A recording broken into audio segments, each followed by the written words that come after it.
So you've said that Twain, Poe, and Shakespeare are your favorite writers? Yes, absolutely. Why is that? Well, to me, it's like Edgar Allan Poe.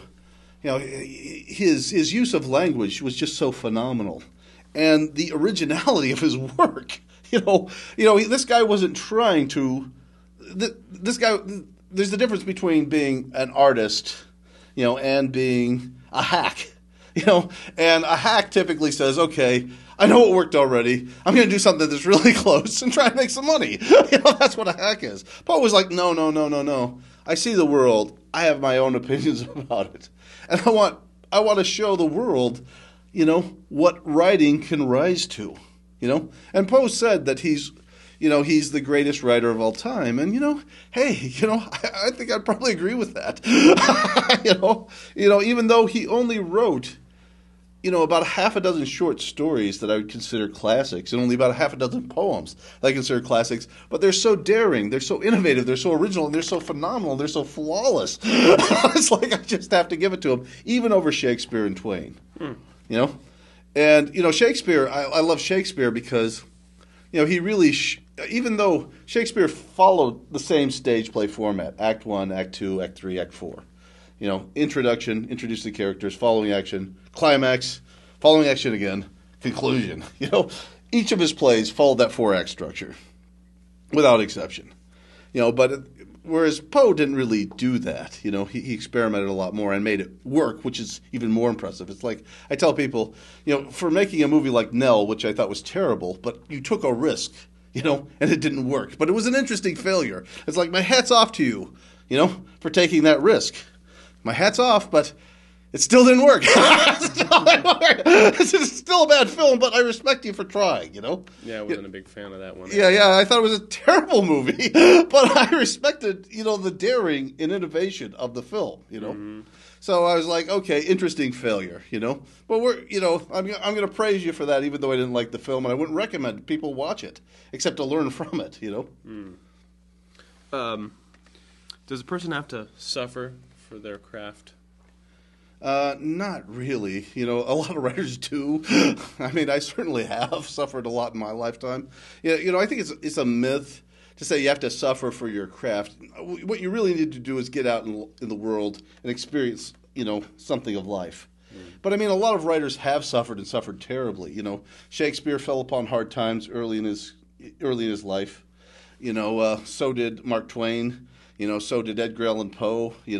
And so did Alex Haley, and they used that experience, to have some compassion, for other people that a lot of times, they thought they were bad guys, but it's like, no, they're half victim, and maybe they didn't have that much of a choice in the choices that they made.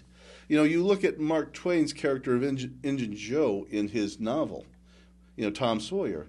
His character is really kind of a victim character, kind of a fallen hero almost, the character of Injun Joe.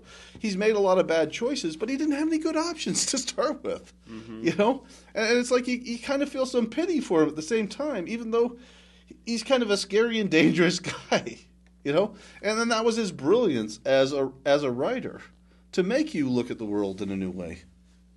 And I would actually say that of Twain's work, The Adventures of Huckleberry Finn was by far the best. I mean, it was way better than Tom Sawyer, which was excellent already. But the thing that was so genius about that novel was dealing with the whole slavery issue. And this young boy, it's like, okay, these people own slaves. It's against the law for the slave to run to try and gain his freedom. But maybe, the boy's like, well, but maybe the law's wrong. Maybe there's something inherently wrong with our society. And it's like a young boy trying to make sense of these issues. And the way he does it is just masterful. I mean, some of my favorite writing is Dune.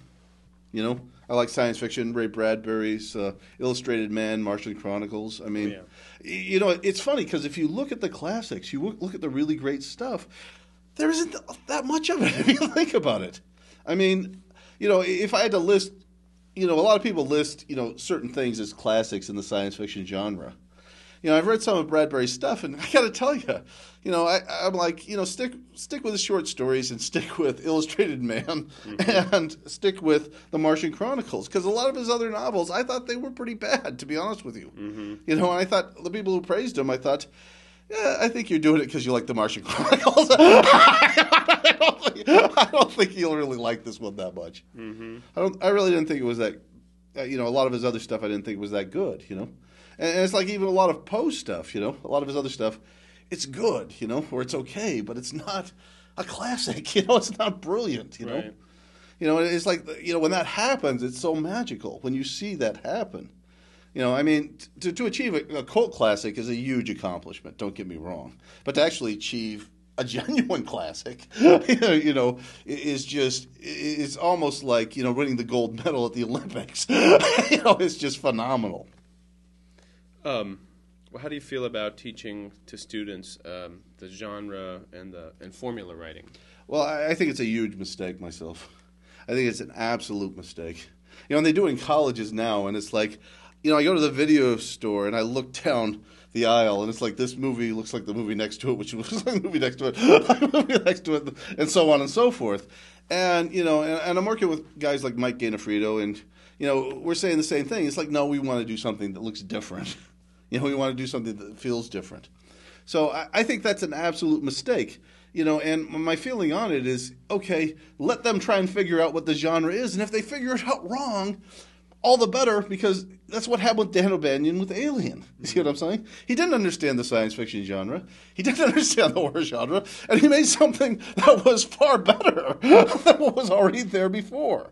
You see what I'm saying? So I'm like, don't teach formula writing. Don't teach genre writing.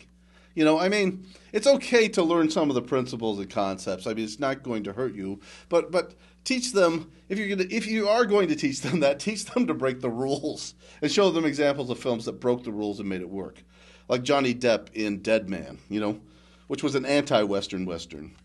Butch Cassidy and the Sundance Kid, which was an Western Western. And Silent Running, which was actually, believe it or not, an anti-science fiction film.